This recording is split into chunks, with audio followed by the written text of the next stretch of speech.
কেমন শেষ হবে দিচ্ছে আর রিফর্ম নানো মাস পড়ি।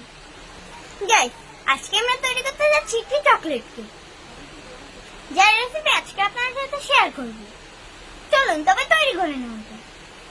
গাইস, আজকে আমি বানাতে যাচ্ছি 3 পাউন্ডের চকলেট কেক, যার জন্য আমি নিয়ে নিয়েছি 6টি ডিম। ডিমে থেকে কুসুমটা আলাদা করে নিয়েছি। গাইস, আমি এখন ডিমগুলোকে বিট করে নেব। গাইস, আমি এখানে ডিমের সাদা অংশটা বিট করার জন্য নিয়ে নিয়েছি। গাইস, আমার ডিমের ফোমটা হয়ে গিয়েছে। এটার সাথে এখন অল্প অল্প করে চিনি মিশাবো। গাইস, আমি এখানে পাউডার সুগার ব্যবহার করেছি। আপনারা চাইলে আস্ত দানার চিনিও ব্যবহার করতে পারেন। গাইস, আমি এখন অল্প অল্প করে চিনি দিয়ে বিট করে নেব। গাইস, আমি 3 পাউন্ড কেকের জন্য চিনি ব্যবহার করেছি 1 কাপ আর 1/4 কাপ। গাইস, আমার চিনি বিট করা হয়ে গিয়েছে ফোমের সাথে। এখন কুসুমগুলো একটা একটা করে দিয়ে দিব, দিয়ে আবার বিট করে নিব। গাইস, আমার ফোম হয়ে গিয়েছে। এখন আমি ফোমের সাথে শুকনো উপকরণগুলো অ্যাড করে নেব। গাইস, এখানে আমি নিয়ে নিয়েছি 1.5 কাপ ময়দা, 3 টেবিল চামচ গুঁড়ো দুধ, 1.5 চামচ কোকো পাউডার, কর্নফ্লাওয়ার নিয়ে নিয়েছি 3 চামচ, 1.5 টেবিল চামচ বেকিং পাউডার, আর নিয়ে নিয়েছি 1 চিমটি লবণ। এখন সব ইনগ্রেডিয়েন্টস গুলোকে চেলে ফোমের সাথে অ্যাড করে নেব। গাইস, এখন এই উপকরণগুলো ফোমের সাথে অ্যাড করে নিচ্ছি। গাইস, অল্প অল্প করে অ্যাড করতে হবে, না হলে দলা পেকে যাবে। গাইস, হয়ে গিয়েছে আমার চকলেট কেকের মেরান। এখন মোল্ডের ভিতরে তেল ব্রাশ করে মেরানটা দিয়ে দেব বেক করতে।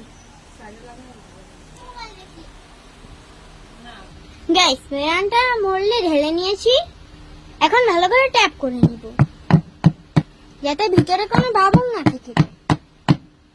গাইস, আজকে আমি কেকটা বেক করছি মাটির চুলায়, তাই গরম চুলে আগে দিয়ে দিয়েছি ফ্রাই প্যান, দিয়ে দিয়েছি একটি স্ট্যান্ড। এখন এই পাত্রটাকে ভালো করে 10 মিনিট গরম করে নেব। 10 মিনিট গরম হওয়ার পরে কেকটা দিয়ে ঢেকে দিয়েছি। গাইস, কাঠিটা দিয়ে চেক করার পরে কাঠিটা পুরো ফ্রেশ এসেছে, এর মানে আমার কেকটা হয়ে গিয়েছে।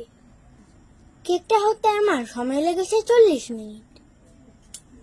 গাইস, আমি কেকটা ঠান্ডা করতে দিয়ে ডেকোরেশনের ক্রিমটা বানিয়ে নেব। ক্রিম বানানোর জন্য নিয়ে নিচ্ছি হুইপ ক্রিম। এখন এই ক্রিমটাকে বিট করে নেব।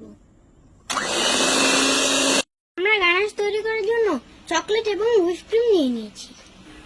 গানাশ তৈরি করার জন্য হুইপ ক্রিম এবং চকলেটটাকে 30 সেকেন্ড ওভেনে গরম করে নিচ্ছি। গরম করা হয়ে গিয়েছে। এখন দুটোকে মিক্স করে গানাশ বানিয়ে নিব। গাইস, তৈরি হয়ে গিয়েছে আমার চকলেট গানাশ। গাইস, আমরা যেহেতু চকলেট কেক বানাচ্ছি, তাই আমরা চকলেট মাউস বানিয়ে নিব।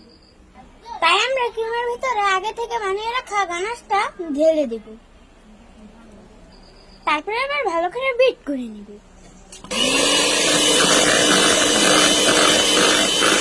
গাইস, তৈরি হয়ে গিয়েছে আমার চকলেট মাউস। গাইস, এখন ডেকোরেশনের বেলা, তাই কেকটাকে স্লাইস করে নিচ্ছি। গাইস, কেকটাকে আমি 3টা সাইজ করে নিয়েছি। দেখুন কেকটা কতটা সফট হয়েছে। কেকে সিরাপ দিয়ে ক্রাম পুডিং করে নেব।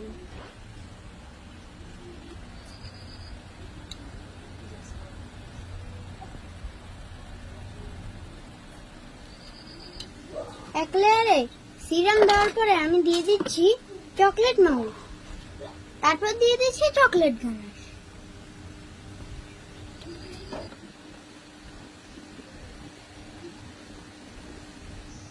এভাবে পরপর 3টা লেয়ার বানিয়ে নিব। গাইস, আমি কেকের ক্রাম পুডিংটা করে ফেলেছি। ফ্রিজে রেস্টে রেখে দিব আধা ঘন্টা, তারপরে ডেকোরেশন করে নিব। ফ্রিজ থেকে নামিয়ে নিয়েছি, এখন ডেকোরেশন করার পালা। গাইস, এখন কেকের উপর গানাশটা ঢেলে দিচ্ছি।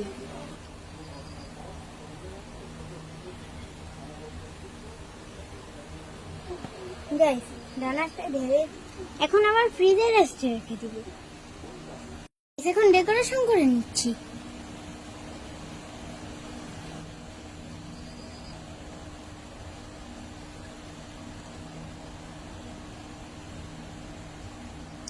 এভাবে আমি সবগুলো ফুল বানিয়ে নেব। গাইস তৈরি হয়ে গিয়েছে আমার মজাদার চকলেট কেক। এখন টেস্ট করে ফেলা।